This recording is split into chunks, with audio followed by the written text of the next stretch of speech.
পর্যন্ত আপনি নামাজে দাঁড়িয়ে যাননি।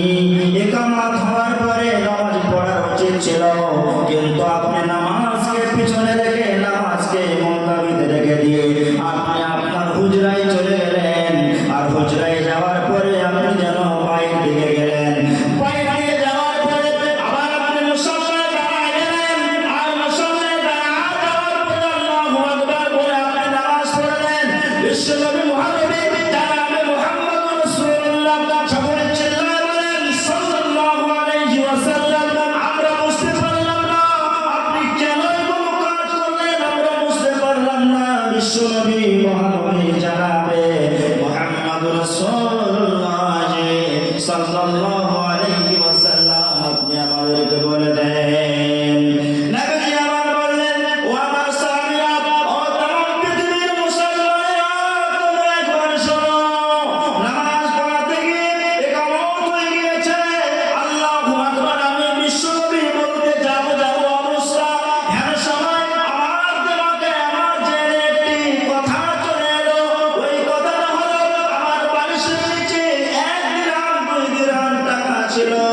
আমি মনে মনে কল্পনা করলাম, এখন যদি আমাদের মওত হয়ে যায়, যদি আমি বিশ্বনবী মরে যাই, তাহলে ওই টাকাটা গরীব ফকির মিসকিনের উপরে আমি বন্টন করতে পারবো না। ওই আমার সাহাবারা, আমার বাড়িতে 1 টাকা 2 টাকা থাকবে, আর আমার চেহারা, আমার সাহাবীরা, এতিম সাহাবী, আমার দরিদ্র সাহাবীরা অনাহারে থাকবে। ওদের পেটে খাবার থাকবে না, ওদের পেটে কোনো খাদ্য থাকবে না, ত্রাণ থাকবে না। আমি বিশ্বনবী জানাবে মুহাম্মদ রাসূলুল্লাহ সাল্লাল্লাহু আলাইহি ওয়াসাল্লাম বরদাস্ত করতে পারলাম না। এজন্য আমি নবী ওই টাকাটাকে গরিবদের ভিতরে বন্টন করে নামাজের কাতারে দাঁড়ায় গেলাম। আবার আল্লাহু আকবার বলে আমি নামাজটা শেষ করলাম। ও আমার সাহাবীরা, যখন তোমাদের যে একটি ভালো কাজ করার মন হবে, সঙ্গে সঙ্গে করো। ও আমার সাহাবীরা, তোমরা কি জানো না কোরআনে কারীমের ভিতরে আল্লাহ সুবহানাহু ওয়া তাআলা জানাই দিলেন, ওয়াসারি'ু ইলা মাগফিরাতিন মির রাব্বিকুম ওয়া জান্নাতিন আরযুহা আস-সামাওয়াতু ওয়াল আরদ উ'ইদ্দাত লিল মুত্তাকিন। ওই আমার সাহাবীরা, আল্লাহ সুবহানাহু ওয়া তাআলা বলেছেন যে সঙ্গে সঙ্গে তুমি বিলম্ব নয়, দেরি নয়। ও আমার সাহাবীরা, এক্ষুনি তোমাকে নেক কাজ করার জন্য জলদি করতে হবে। এর জন্য আমি নবী আমার চেহারা, আমার মাথা, আমার দিমাগে ভালো কাজটা এসে গেল। আমি বিলম্ব করলাম না, টাকাটা আমি ফকির মিসকিনকে বন্টন করে দিলাম। ওই টাকা দিয়ে তারা নিজের খাদ্য খরচ করে খাবে, স্ত্রীকে বাল বাচ্চাকে খেলাবে। এর জন্য আমি নবী ওয়াসারি'ু ইলা মাগফিরাতিন মির রাব্বিকুম ওয়া জান্নাতিন আরযুহা আস-সামাওয়াতু ওয়াল আরদ উ'ইদ্দাত লিল মুত্তাকিন, এই আয়াতের উপরে আমল করে আমি নামাজকে মুলতাবিতে রেখে দিলাম। বন্ধুগণ আমার, আজকে আমাদের টাকা অনেক হয়ে গিয়েছে, আজকে আমাদের পয়সা অনেক হয়ে গিয়েছে, আজকে আমাদের ধন অনেক হয়ে গিয়েছে। আমাদের 1 তলা বাড়ি, আমাদের 2 তলা বাড়ি, 3 তলা বাড়ি। বিশ্ব হাবিব জানাবে মুহাম্মদ রাসূলুল্লাহ সকলে চিল্লায় বলেন সাল্লাল্লাহু আলাইহি ওয়াসাল্লাম। তিনি বলতেছেন, ও দুনিয়ার মুসলমানেরা, তোমরা বেশি বেশি করে দান করো, খায়রাত করো, আল্লাহর রাস্তায় দান করো। বিল্লি নিজের মালগুলিকে করে দাও, যাতে করে তোমাদের বাড়িতে বরকত নাযিল হয়ে যায়, তোমাদের বাড়িতে রহমত নাযিল হয়ে যায়। বন্ধুগণ আমার, বিশ্ব হাবিব জানাবে মুহাম্মদ রাসূলুল্লাহ, আল্লাহর হাবিব বলতেছেন, হাদিসটা তিরমিজি শরীফে লেখা।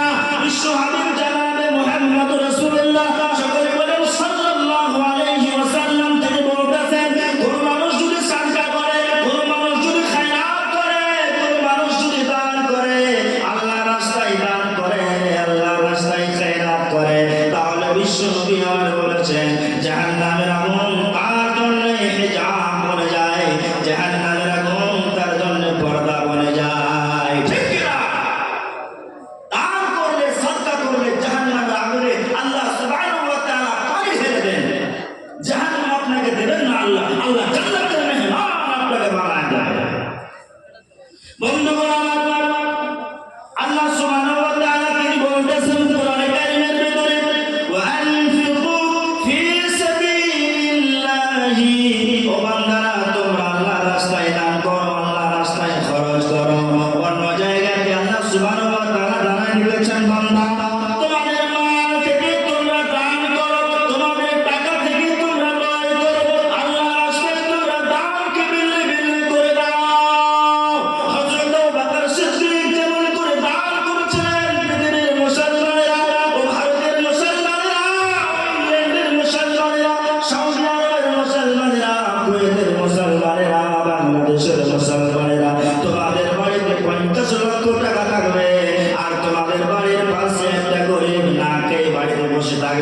কঠিন কিয়ামতের ময়দানে তোমাকে হিসাব দেওয়া লাগবে। ও দুনিয়ার মুসলমানেরা, জামিয়া মাদিনাতুস সালাম ডোমরিয়া এত বড় একটি বিশাল মাদ্রাসা। এই মাদ্রাসায় ছোট ছোট ছেলেগুলো লেখাপড়া করে। এই মাদ্রাসায় বড় বড় ছোট ছোট ছেলেগুলো লেখাপড়া করে। কত খরচ হয়, চারদিকে বিল্ডিং। আল্লাহ সুবহানাহু ওয়া তাআলার রহমতের বরকতে হয়ে গিয়েছে। কোরআন হাদিসের শিক্ষা গ্রহণ করে আল্লাহর নবী বলেছেন যে খায়রুকুম মান তাআল্লামাল কোরআন ওয়া আল্লামাহু। দুনিয়ার মুসলমানরা যে ব্যক্তি কোরআন শিখবে এবং শেখাবে সে ব্যক্তি গুড বেটার বেস্ট হয়ে যায়। তার চাইতে উত্তম, তার চাইতে উৎকৃষ্ট মানুষ পৃথিবীর বুকে আর কেউ হতে পারে না।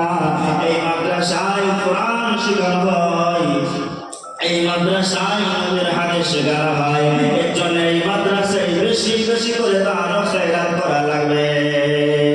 আল্লাহ সুবহানাহু ওয়া তাআলা কোরআন কারীমের ভিতরে বলে দিয়েছেন বান্দারা, আল্লাহ রাব্বুল আলামিন তিনি বলেছেন যে যাদেরকে আমি মাল দিয়েছি, যাদেরকে আমি ধন দিয়েছি, যাদেরকে আমি সম্পদ দিয়েছি, যাদেরকে আমি দৌলত দিয়ে মালামাল বানাই দিয়েছি, বান্দা তোমরা আল্লাহর রাস্তায় সেই মালগুলোকে বন্টন করে দাও। তোমরা আল্লাহর রাস্তায় সেই মালগুলোকে খরচ করে দাও, যাতে করে তোমাদের এলাকা তোমাদের নেকিতে বরকত চলে আসে, তোমাদের গুনাহগুলো কেটে যায়। তোমাদের গুনাহে আল্লাহ রাব্বুল আলামিন লাল কলম চালায় দিয়ে আল্লাহ পাক তোমাদেরকে জান্নাতের মেহমান বানায় দেবে। আল্লাহ সুবহানাহু ওয়া তাআলা জানায় দিয়েছেন বান্দারা, যাদেরকে আমি মাল দিয়েছি সেই মালগুলো আল্লাহর রাস্তায় ব্যয় করবে না, সেই মালগুলো আল্লাহর রাস্তায় খরচ করবে না, সেই মালগুলো আল্লাহর রাস্তায় খরচ করবে না, দান করবে না। আল্লাহ সুবহানাহু ওয়া তাআলা তিনি বলতেছেন ওয়াইলুল লিকুল্লি হুমাযাতিন লুমাযা আল্লাযী জামা'a মালাহু ওয়া 'আদ্দাদা ইয়াহসাবু আন্না মালাহু আখলাদা। আমার বান্দারা তোমরা শোনো, ওয়াইলুল লিকুল্লি হুমাযাতিন লুমাযা। ওয়াইল একটা জাহান্নামের নাম, ওয়াইল একটা জাহান্নামের নাম। ওয়াইলুল লিকুল্লি হুমাযাতিন লুমাযা, যারা গীবত করে, চুগলখড়ি করে, অন্যায় অবিচার করে, দুর্নীতি কূটনীতি করে, আল্লাহ সুবহানাহু ওয়া তাআলা জানিয়ে দিয়েছেন বান্দা তোমাদের জায়গা জাহান্নাম হয়ে যায়। তারপরে আল্লাহ সুবহানাহু ওয়া তাআলা তিনি বলতেছেন বান্দারা আল্লাযী জামা'a মালাহু ওয়া 'আদ্দাদা, যারা নিজের মালগুলিকে সঞ্চয় করে রাখে, যারা নিজের মালগুলিকে জমা করে রাখে। আল্লাযী জামা'a জমা করে রাখে মালাহু নিজের মালগুলিকে, ওয়া 'আদ্দাদা এবং গিনে গিনে রাখে। স্টেট ব্যাংকে 2 লক্ষ, ইউনাইটেড ব্যাংকে 5 লক্ষ টাকা আছে, ভারতীয় আপনার কিনা এলাহাবাদে 3 লক্ষ টাকা আছে। এতটা টাকা হলে ট্রাক্টর কিনবো, এতটা টাকা হলে বক্স বাড়ি বানাবো, এতটা পয়সা হলে বেটির বিবাহতে আমি নিজের জামাইকে গাড়ি দেবো। ও দুনিয়ার মুসলমানেরা, সকালেও তুমি হিসাব করো, দুপুরেও তুমি হিসাব করো, শুয়ে শুয়ে হিসাব করো। এর জন্য আল্লাহ পাক তিনি কোরআন কারীমের ভিতরে বলতেছেন বান্দারা আল্লাযী জামা'a মালাহু ওয়া 'আদ্দাদা, যারা নিজের মালগুলিকে জমা করে রাখে এবং গিনতি করে রাখে, আর মনে মনে কল্পনা করে ইয়াহসাবু আন্না মালাহু আখলাদা, এটা মনে করে আমার মাল চিরস্থায়ীর মতো আমার কাছেই থেকে যাবে, আমার বাড়িতে থাকবে, আমার পুকুরে থাকবে, আমার ব্যাংকে থাকবে, যদি মাল বাচ্চার জন্য আমি ভয় করে দেব। এই কল্পনা মনে মনে ধারণা যে সমস্ত বান্দারা করবে। আল্লাহ সুবহানাহু ওয়া তাআলা বান্দাদের সাবধান করছেন বান্দারা কাল্লা, কখনোই নয় তোমাদের মালগুলিকে কাল্লা লা ইউবাদান নাফিল হয়ে যাবা। বান্দা তোমাকে এবং তোমার মালগুলিকে কঠিন কিয়ামতের ময়দানে ওই জাহান্নামের ভিতরে নিক্ষেপ করা দেওয়া হবে। তুমিও জাহান্নাম যাবে, তোমার মাল জাহান্নাম যাবে বান্দারা। অতএব মালকে তুমি বেশি করে জমা করে রাখিও না। বন্ধুগণ আমার,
করছেন সাহাবা এসে, নবীজি আমার জন্য আপনি দোয়া করে দিন।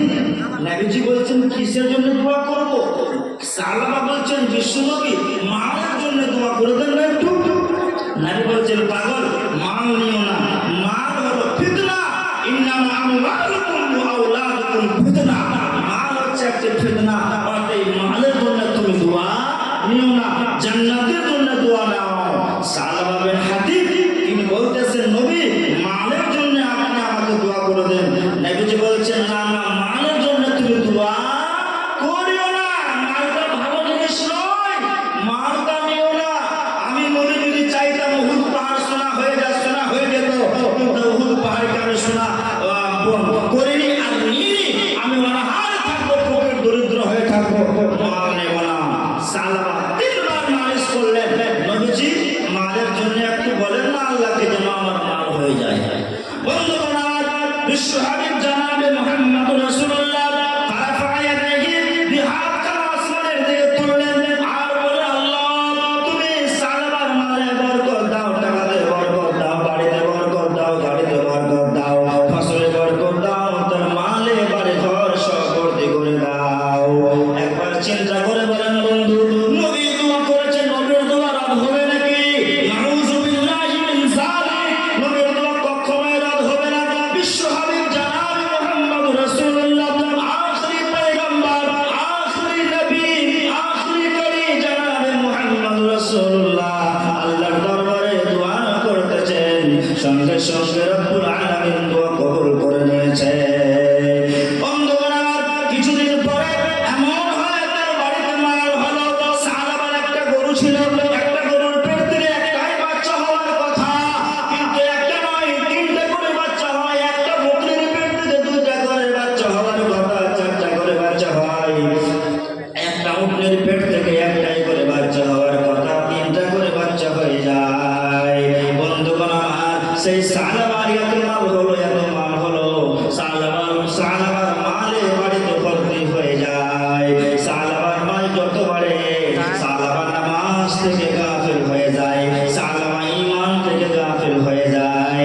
বন্ধুগণ আমার ইতিহাসের পাতায় লেখা বিশ্ব হাবিব জনাবে মুহাম্মদুর রাসূলুল্লাহ সকলে চিল্লায় বললেন না ভাই, চিল্লায় বলেন সাল্লাল্লাহু আলাইহি ওয়াসাল্লাম। তিনি বলতেছেন সাহাবার এত মাল হয়ে গেল, এত মাল হয়ে গেল, সাহাবার বাড়িঘর সব মালে ভর্তি হয়ে গেল। বিশ্ব হাবিব সাহাবাদেরকে জিজ্ঞাসা করলেন, আমার সাহাবীরা সাহাবাকে মসজিদে কেন দেখতে পাই না? সাহাবা নাকি মুনাফিক হয়ে গিয়েছে, সাহাবা নাকি নামাজ থেকে গাফিল হয়েছে। ঠিক কি না? সাহাবা কোথায়? কোথায় সাহাবা? আসলে মসজিদে কেন? হায়রে সাহাবা কোথায়? সাহাবা একবার যাও তো আমার সাহাবার খবরটা নিয়ে এসো। একদম সাহাবা রাদিয়াল্লাহু তাআলা আনহুকে বললেন যা। সাহাবা রাদিয়াল্লাহু তাআলা আনহু চলে গেলেন, সাহাবার সঙ্গে সাক্ষাৎ হলো। সাহাবাকে বলা হলো, ও সাহাবা তুমি জোহরের নামাজে গায়েব, আসরের নামাজে গায়েব, মাগরিবের নামাজে গায়েব, সাথে গায়েব, ফজরের গায়েব কেন? নবীজি আমাকে পাঠিয়েছেন একবার বলো। সাহাবা তিনি বলতেছেন, ও আল্লাহর রাসূলের সাহাবী শোনো, জোহরের নামাজটা আমার গায়েব হয়ে যায়, আমি আমার রাখালদেরকে বলি, ও রাখালেরা গরুগুলো নিয়ে যাও, ছাগল বকরিগুলো আসরের টাইম যখন হবে তুমি মাঠ ময়দান নিয়ে যাও চড়াবার জন্য। আমি আমার রাখালদের বলতে বলতে বলতে বলতে আমার জোহরের নামাজ শেষ হয়ে যায়, আসরের নামাজ শেষ হয়ে যায়। মাগরিবের নামাজে কেন তুমি গায়েব? মাগরিবের নামাজে এই জন্য গায়েব গরমের সময় থাকে, কিন্তু আমি সাজা দিতে বলতে বলতে রাখালকে বলি ওখানে একটা সাজাও দাও, ওখানে একটা সাজাও দাও, ওখানে বকরিকে বাঁধো, ওখানে গরুকে বাঁধো। এই বলতে বলতে বলতে বলতে আমার মাগরিবের হিসাবে নামাজ শেষ হয়ে যায়। বন্ধুগণ সময় সংকীর্ণ, আমাকে মেন পয়েন্টের দিকে যাওয়া লাগবে। বিশ্ব হাবিব জনাবে মুহাম্মদ রাসূলুল্লাহ সাল্লাল্লাহু আলাইহি ওয়াসাল্লামের কাছে সাহাবী হাজির হয়ে গেলেন। আল্লাহ রাসূল বিশ্ব নবী, আল্লাহ রাসূল গো আমি সাহাবার কাছ থেকে আসলাম, এই শিকায়ত সাহাবা তুলতে করেছে, সাহাবা এই শিকায়ত করেছে। বিশ্ব নবী আমার বললেন, হায় হায় সাহাবা নামাজ থেকে গাফিল, সাহাবা আপনার কিনা ঈমান থেকে গাফিল হয়েছে। বন্ধুরা আমার বলার উদ্দেশ্য হলো মাল হয়েছে সাহাবা ঈমান থেকে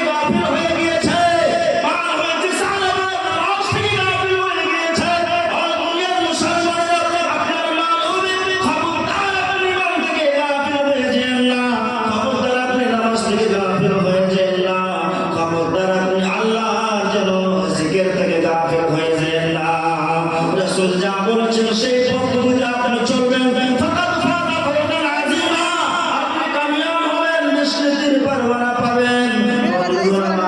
আল্লাহ রাব্বুল আলামিন কুরআনে কারীমের ভিতরে বলতেছেন, বান্দারা যারা আল্লাহর রাস্তায় দান করবে, যারা আল্লাহর রাস্তায় দান করবে, টাকা দিবে, খরচ করবে, মাদ্রাসা চালাবে, আল্লাহ সুবহানাহু ওয়া তাআলা সেই দানের বিনিময়ে কঠিন কিয়ামতের ময়দানে জান্নাতের ভিতরে ঘর নির্মাণ করায় দেবে। ওই ব্যক্তি জান্নাতের মেহমান বনে যাবে। আমার ভাইরা, তাহলে আল্লাহ সুবহানাহু ওয়া তাআলার আইন কানুনকে আমাদেরকে মানা লাগবে। Zainul Abidin বাংলা থেকে এখন মাকই মদার জামানা ভারতকুল থেকে যাচ্ছে 700 টাকা, 6 নম্বর ভারতকুল 500 টাকা, আমাদের আফিক আলাল জামানি থেকে দাম माशाअल्लाह माशाअल्लाह, ये देखकर किस्त में बार बार ऐलान के लिए कहा जा रहा है, जो बच्चे सब खालिद होंगे चाहते हैं रामान्या 10 की तरफ से वह हारून रशीद, अब्दुल्ला, अब्दुल वासिल, असरारुल हक, अबरारुल हक, फरीजुद्दीन, अख्तर आलम, अबू तजाना, रफीउल्लाह और शोभा हिंद से जो फारिग होंगे मोहम्मद आरिफ अमीर हुसैन मालदीपुर का लड़का है और मोहम्मद इरफान हुसैन। और जो लोग ये लोग तैयार हैं, जो लोग फारिग होंगे वो लोग तैयार हैं। और डॉक्टर महराज रब्बानी साहब तशरीफ फरमा चुके हैं, मदरसे में हैं। जो लोग इधर उधर टट्टी बना के खड़े हैं, आप लोगों से गुजारिश है, पीछे जगह खाली है, कुर्सी खाली देकर बैठ जाइए और मस्जिद में बैठ जाइए। खाली कुर्सी है, इस तरह खड़े होना मुनासिब नहीं लगता है। জি ভাইয়া, তাহলে ভাইয়া আমি আপনাদের হাত পা ধরে বলি, এত বড় একটা ইদারা চলছে, আমি জানি অনেক দিন থেকে কোরআন এবং হাদিসের শিক্ষা এগুলো মাদ্রাসা যদি না থাকে তাহলে কিন্তু আপনার এই ইসলাম ধর্মটা মনে হয় একবারে মিটিমিটি হয়ে যাবে, পরিষ্কার ভাবে জাহির হয়ে থাকবে না, চলবে না, নামাজ রোজা সব মিটে যাবে, শেষ হয়ে যাবে। ইসলাম টিকে আছে মাদ্রাসার বিনিময়ে, কোরআন শিক্ষা হাদিস শিক্ষা মাদ্রাসায় হতেছে, তার বিনিময়ে ইসলাম টিকে আছে। ভাই আল্লাহর হাজার হাজার রহমত। তাহলে আমি বলবো ভাই, আমার পেন্ডালে আপনারা অনেক মানুষ আছে, আমার কথা নয় রসুলের কথা, আমার কথা নয় আল্লাহর কথা, আল্লাহর ওয়াস্তা দিয়ে বলবো, আমি বেশি চাই না, আমি বেশি নিব না,